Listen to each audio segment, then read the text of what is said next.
दोस्तों तारीख थी 21 नवंबर 2011 और उत्तर प्रदेश की विधानसभा में मायावती जी की सरकार ने एक बिल पेश किया। ये बिल उत्तर प्रदेश को 4 हिस्सों में बांटने का प्रस्ताव था और जोरदार हंगामे और बहस के बाद विधानसभा से ये बिल पास भी हो गया। चारों तरफ ये बातें होने लगी कि अब तो उत्तर प्रदेश 4 हिस्सों में बंट कर ही रहेगा, लेकिन राज्य विधानसभा का प्रस्ताव जब केंद्र सरकार के पास पहुंचा तो यूपीए सरकार ने मायावती जी के इस प्रस्ताव को कई सवालों का हवाला देते हुए खारिज कर दिया और उत्तर प्रदेश का विभाजन होते होते रह गया। आज 2011 के बाद करीब 13 साल का समय हो गया है, लेकिन यूपी के विभाजन की कहानियां कभी फेक न्यूज के जरिए, तो कभी नेता या विधायक के भाषण के जरिए, तो कभी सरकार की पॉलिसीज को देखते हुए बार बार चर्चा में रहती है। और ऐसे में कहा जाता है कि उत्तर प्रदेश का बंटवारा ही असली सोशियो इकोनॉमिक ग्रोथ दिला सकता है। लेकिन कुछ लोग इस विभाजन को उत्तर प्रदेश के लिए अभिशाप भी बताते हैं और इसीलिए दोस्तों आज के इस वीडियो में हम फैक्ट्स और लॉजिक की मदद से ये समझने की कोशिश करेंगे कि क्यों उत्तर प्रदेश को 4 हिस्सों में बांटने की मांग की जाती है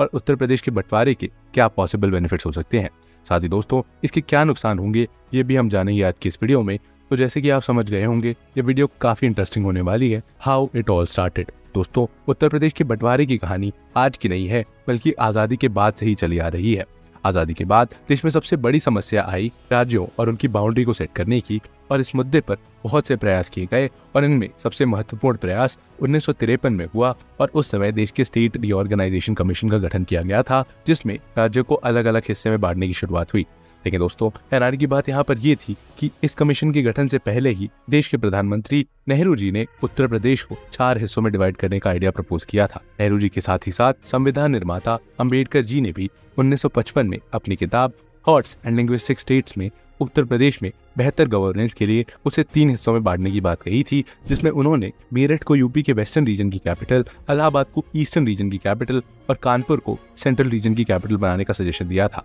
लेकिन दोस्तों स्टेट रीऑर्गेनाइजेशन एक्ट ने ना तो पीएम नेहरू की बात को कंसिडर किया और ना ही अंबेडकर जी की, और इसी वजह से उत्तर प्रदेश का बंटवारा नहीं हुआ। लेकिन दोस्तों 2000 में उत्तराखंड के अलग हो जाने के बाद 2011 में मायावती जी ने एक बार फिर बंटवारे की पेशकश रखी और उन्होंने पूरे उत्तर प्रदेश को पूर्वांचल, बुंदेलखंड, अवध प्रदेश और पश्चिम प्रदेश में बांटने का प्रस्ताव रखा। पश्चिमी उत्तर प्रदेश को एक अलग राज्य बनाने की मांग इसलिए रखी गई क्योंकि ये रीजन यूपी के बागी रीजन से सबसे अलग है और इस रीजन को न केवल दिल्ली से सटे होने का लाभ मिलता है, वहीं यहाँ पर गन्ने की अधिक पैदावार होने की वजह से इसे गन्ना बेल्ट भी कहा जाता है और इसीलिए इस रीजन को एक अलग प्रदेश बनाने की मांग उठती रहती है। इसके अलावा दोस्तों उत्तर प्रदेश से ईस्टर्न यूपी यानी पूर्वांचल को अलग करने की मांग भी दशकों पुरानी है और पूर्वांचल के साथ अवध प्रदेश भी लंबे समय से विकास की मुख्य धारा से अलग रहा है। और दोस्तों कुछ ऐसा ही हाल बुंदेलखंड का भी है। और दोस्तों 21 नवंबर 2011 को यूपी विधानसभा में मायावती सरकार द्वारा पेश किया गया ये प्रस्ताव पास करा लिया गया।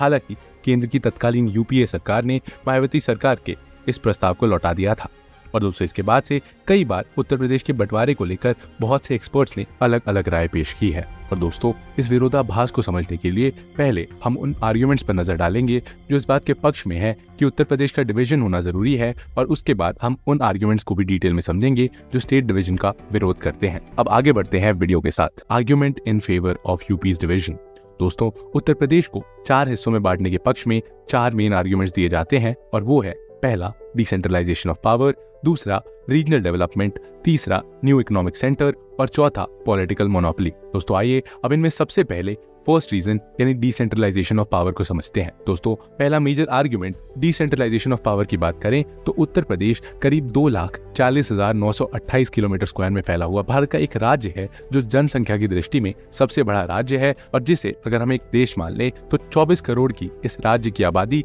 इसे दुनिया का 5th मोस्ट पॉपुलस कंट्री बना देगी। और इसी आबादी की वजह से ये राज्य 75 जिलों और 80 लोकसभा सीटों के साथ भारत की पॉलिटिक्स का एपिसेंटर है, जहां से गुजरे बिना दिल्ली में कोई पार्टी सरकार बना ही नहीं सकती है। लेकिन दोस्तों बहुत से एक्सपर्ट्स इसी पॉलिटिकल डोमिनेंस और उत्तर प्रदेश के इस जाइगेंटिक फिगर को उसकी डेवलपमेंट की राह का रोड़ा मानते हैं, और ऐसा कहा जाता है कि उत्तर प्रदेश से देश के 9 प्रधानमंत्री चुने गए हैं, लेकिन फिर भी वो राज्य दशकों तक भारत के बीमारू राज्य की श्रेणी में आता रहा है। आज भले ही ये राज्य उस कैटेगरी से बाहर आ गया हो, लेकिन इसके बावजूद उत्तर प्रदेश की पॉवर्टी रेट 17% से ज्यादा है, जो नेशनल एवरेज से लगभग 3 गुना ज्यादा है। और दोस्तों इससे आप ये समझ सकते हैं कि देश और देश की राजनीति के लिए सबसे जरूरी राज्य अभी तक गरीबी की मार से ऊपर नहीं उठ पाया है, और ऐसा इसीलिए है क्योंकि उत्तर प्रदेश में जनसंख्या इतनी ज्यादा है कि हर शख्स तक सरकार और प्रशासन की रीच हो, ये सरकार के लिए काफी मुश्किल टास्क हो जाता है। तो अनअकैडमी आप सभी के लिए लेके आया है एक बहुत बड़ा प्राइस ड्रॉप, जिसमें अनअकैडमी के जीएस और सीसैट के कोर्सेज आपको सिर्फ 19,999 की प्राइसिंग पे मिल जाते हैं। और ये जो ऑफ़र है वो आपका 30 जून तक ही सीमित है।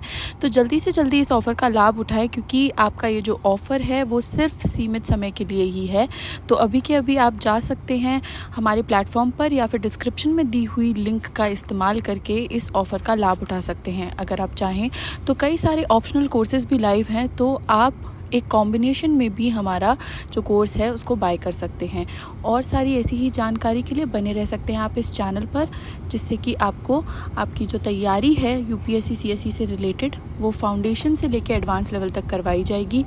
और मेक श्योर किया जाएगा कि आपका एग्जामिनेशन जो है वो क्रैक हो जाए। Let's crack. और दोस्तों यही वजह है कि लोग उत्तर प्रदेश को बांटने की वकालत करते हैं, और वो कहते हैं कि राज्य की इतनी बड़ी जनसंख्या को कि जब तक एक ही एडमिनिस्ट्रेटिव और सेंट्रलाइज पावर से इसे रन किया जाएगा तब तक यहाँ पर डेवलपमेंट कर पाना बहुत ही मुश्किल है। और इसीलिए आर्ग्यूमेंट यूपी के डिवीजन के पक्ष में दिया जाता है कि उत्तर प्रदेश की इतनी बड़ी जनसंख्या के लिए पावर का डिसेंट्रलाइजेशन होना बहुत ही जरूरी है, जिससे छोटे एडमिनिस्ट्रेटिव यूनिट्स बने। और एक्सपर्ट्स ऐसा कहते हैं कि small administrative units local issues को रिजॉल्व करने में और सर्विस डिलीवर करने में ज्यादा एफिशिएंट होते हैं, और यही पावर का डिसेंट्रलाइजेशन और एफिशिएंट एडमिनिस्ट्रेशन यूपी के बंटवारे की पहली वजह बनता है। दोस्तों दूसरा आर्ग्यूमेंट जो दिया जाता है वो है रीजनल डेवलपमेंट। दोस्तों आज उत्तर प्रदेश को जिस आधार पर 4 हिस्सों में बांटा जा रहा है उसमें कल्चरल और लिंग्विस्टिक रीजंस भी हैं। दोस्तों क्योंकि जहां एक तरफ पूर्वांचल का कल्चर अलग है तो वहीं दूसरी ओर बुंदेलखंड बिल्कुल ही अलग है। जहां पूर्वांचल में भोजपुरी बोली जाती है तो वहीं बुंदेलखंड में बुंदेली, और इसके अलावा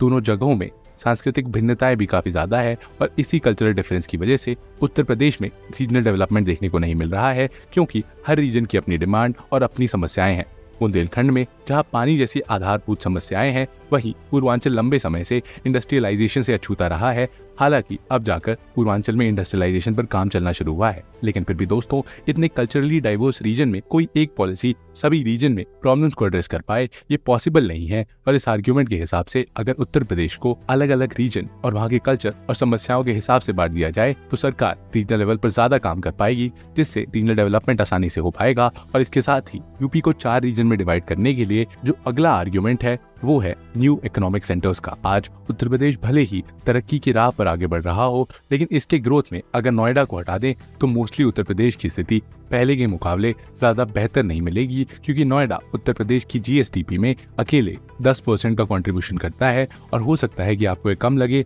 लेकिन नोएडा के बाद दूसरे नंबर पर आता है लखनऊ, जो कि उत्तर प्रदेश की जीएसडीपी में सिर्फ 4% कंट्रीब्यूशन करता है। अब इसके बाद बाकी जिलों का अंदाजा आप खुद ही लगा सकते हैं। और इसीलिए नोएडा को छोड़कर राज्य के बाकी हिस्सों में फॉर्मल जॉब्स की बहुत कमी है, जिस वजह से उत्तर प्रदेश से माइग्रेट करके लाखों लोगों को नोएडा या दिल्ली का रुख करना पड़ता है, जिससे नोएडा जैसी सिटीज पर एक्स्ट्रा प्रेशर पड़ता है। दोस्तों अगर आप महाराष्ट्र का एग्जाम्पल लें तो भले ही मुंबई वहाँ का इकोनॉमिक सेंटर है, लेकिन महाराष्ट्र में मुंबई अकेला नहीं है, बल्कि नागपुर, पुणे और औरंगाबाद जैसे शहर भी इकोनॉमिक सेंटर्स हैं। इसीलिए ऐसा कहा जा रहा है कि अगर उत्तर प्रदेश को 4 हिस्सों में डिवाइड किया जाता है तो हर राज्य के पास अपना खुद का इकोनॉमिक सेंटर डेवलप करने की मजबूरी होगी, जिससे उत्तर प्रदेश के बहुत से ऐसे पोटेंशियल वाले रीजन्स उभर कर सामने आएंगे जो इस समय शायद इग्नोर किए जा रहे हैं। इकोनॉमिक सेंटर की वजह से 4 हिस्सों में उत्तर प्रदेश का ये बंटवारा अलग अलग रीजन में इंफ्रास्ट्रक्चर डेवलपमेंट के लिए बहुत ही जरूरी है, क्योंकि हर रीजन के पास अपना एक अलग बजट होगा, जिससे वो अपने यहाँ आसानी से इंफ्रास्ट्रक्चर डेवलप कर पाएंगे,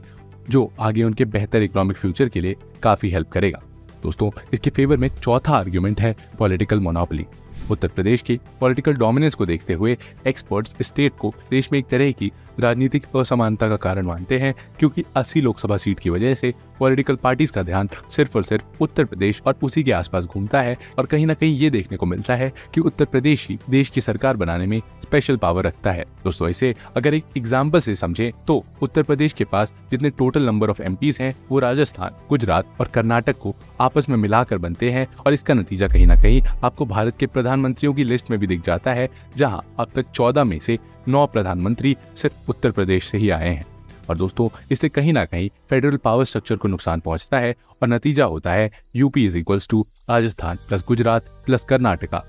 दोस्तों, इसकी सबसे बड़ी वजह उत्तर प्रदेश और नॉर्थ इंडिया के हिंदी बेल्ट वाले राज्य हैं, जहां से देश की पॉलिटिक्स पर असर पड़ता है और यहीं से देश के लीडर्स चुने जाते हैं और यही लोग पूरे देश के लिए फैसले भी लेते हैं। ऐसे में इनके फैसले क्वेश्चनेबल हो सकते हैं, क्योंकि देश के दूसरे कोने में जो चल रहा है उससे मेजॉरिटी ऑफ द गवर्नमेंट अनजान है, क्योंकि सरकार में वहां के लोगों का कोई खासा रिप्रेजेंटेशन नहीं है। इसीलिए दोस्तों, अगर उत्तर प्रदेश को 4 हिस्सों में डिवाइड किया जाता है तो ये 80 सीटों वाली पॉलिटिकल डोमिनेंस कम होगी, जिससे देश के सभी राज्यों का रिप्रेजेंटेशन इक्वल हो जाएगा और पॉलिटिकल पार्टीज सिर्फ उत्तर प्रदेश को ही चेज नहीं करेंगी और इससे नेशनल पॉलिटिक्स के साथ उत्तर प्रदेश का भी फायदा होगा, क्योंकि आज कास्ट, रीजन और रिलीजन के नाम पर देश की सबसे बड़ी जनसंख्या को मोबिलाइज करके सभी पॉलिटिकल पार्टीज वोट बैंक में बदलने का काम कर रही है। और ऐसे में ये माना जाता है कि अगर 4 अलग राज्य होते हैं तो वहाँ के लोग अपने रीजन की ग्रोथ, डेवलपमेंट और एम्प्लॉयमेंट को क्लियरली देख पाएंगे। लेकिन दोस्तों, हर सिक्के के 2 पहलू होते हैं और इस विभाजन के भी 2 पहलू हैं। आइए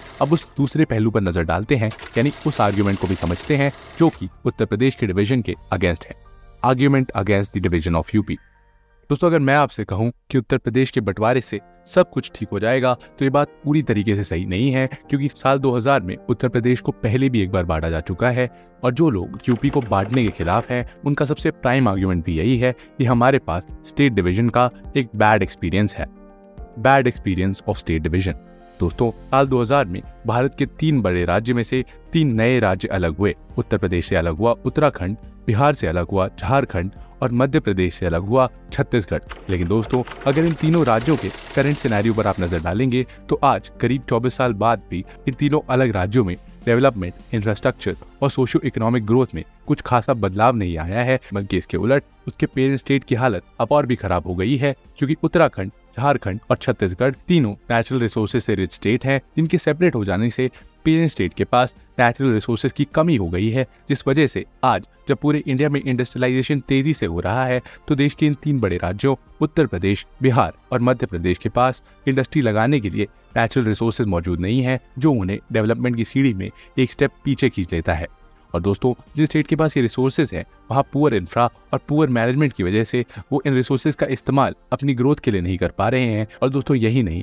अगर उत्तराखंड का एग्जांपल लें तो इकोनॉमिक टाइम्स के एक आर्टिकल के अकॉर्डिंग उत्तर प्रदेश से अलग होने पर उत्तराखंड में करप्शन का स्तर पहले से अधिक हो चुका है, क्योंकि छोटा राज्य होने की वजह से राज्य के महत्वपूर्ण पोजीशंस पर पार्टी के अपने ही लोग होते हैं जो रिसोर्सेज का ज्यादा से ज्यादा दोहन करते हैं। इन एग्जाम्पल्स का हवाला देकर ऐसा कहा जाता है कि अगर उत्तर प्रदेश को 4 हिस्सों में बांटा जाएगा तो पॉसिबल है कि ये चारों स्टेट या तो नेचुरल रिसोर्सेज की कमी की वजह से या फिर इंफ्रा और मैनेजमेंट में कमजोर होने की वजह से वो इकोनॉमिक डेवलपमेंट हासिल नहीं कर पाएंगे जिनकी अपेक्षा उनसे की जा रही है। और दोस्तों, इसके बाद अगला आर्ग्यूमेंट है tax collection and revenue loss. दोस्तों, इसे हम ऐसे समझ सकते हैं कि आज इंडिया में जहां महाराष्ट्र, गुजरात और तेलंगाना जैसे वेल्दी स्टेट हैं, तो वहीं बिहार और झारखंड जैसे लेस वेल्दी स्टेट्स भी हैं। ऐसे में दोस्तों, सेंट्रल गवर्नमेंट रिचर रीजन्स में ज्यादा टैक्स कलेक्ट करके उसका इस्तेमाल उन पुअर रीजन में करती है जिसके पास ज्यादा टैक्स कलेक्शन और ज्यादा रेवेन्यू जनरेट नहीं होता है। अब इसी लॉजिक को अगर हम उत्तर प्रदेश में भी लगाकर देखें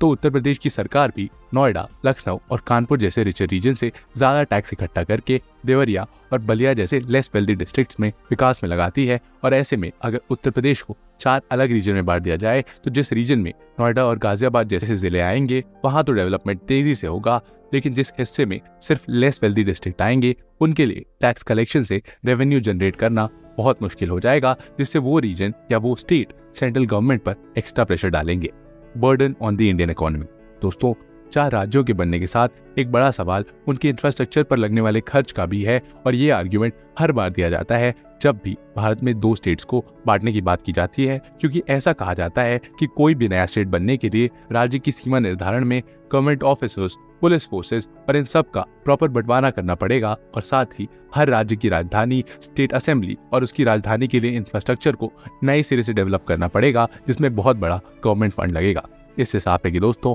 अगर नए राज्य बनते हैं तो वहाँ सभी तरह की गवर्नमेंट बिल्डिंग्स, ऑफिसर होम्स और पूरा का पूरा इंफ्रास्ट्रक्चर बिल्ड करना होगा, जो स्टेट के साथ ही साथ देश की इकोनॉमी पर नेगेटिव इम्पैक्ट डालेगा, और इन इंफ्रास्ट्रक्चर को क्रिएट करने में सिर्फ फंड्स ही नहीं, काफी समय भी लगेगा। इसीलिए ऐसा कहा जाता है दोस्तों कि अभी फिलहाल उत्तर प्रदेश को अलग अलग राज्यों में बांटने का आइडिया सही नहीं होगा। कंक्लूजन, वैसे देखा जाए तो उत्तर प्रदेश के 4 हिस्सों में बंटवारे के पक्ष में जो भी आर्ग्यूमेंट या लॉजिक दिए जा रहे हैं वो अपने आप में कहीं ना कहीं सही है, लेकिन अभी भारत जिस इकोनॉमिक ग्रोथ को हासिल करके खुद को डेवलप कंट्री बनाने में लगा हुआ है, ऐसे में 4 नए राज्यों का क्रिएशन देश की अर्थव्यवस्था पर एक प्रेशर भी बिल्ड कर सकता है, जिसका असर भारत की ग्रोथ रेट में भी देखने को मिलेगा। अब क्योंकि बतौर स्टेट उत्तर प्रदेश अपने आप में भी इंडिया की जीडीपी में 8% से ज्यादा कंट्रीब्यूट करता है, इसलिए दोस्तों अगर स्टेट का बंटवारा होता भी है तो उससे पहले इन सभी पहलुओं को भी गौर से देखना होगा। वैसे आपके अकॉर्डिंग क्या यूपी को 4 भागों में डिवाइड कर देना चाहिए या फिर उसे जैसा वो है वैसा ही रहने देना चाहिए? क्या है आपके ओपिनियंस?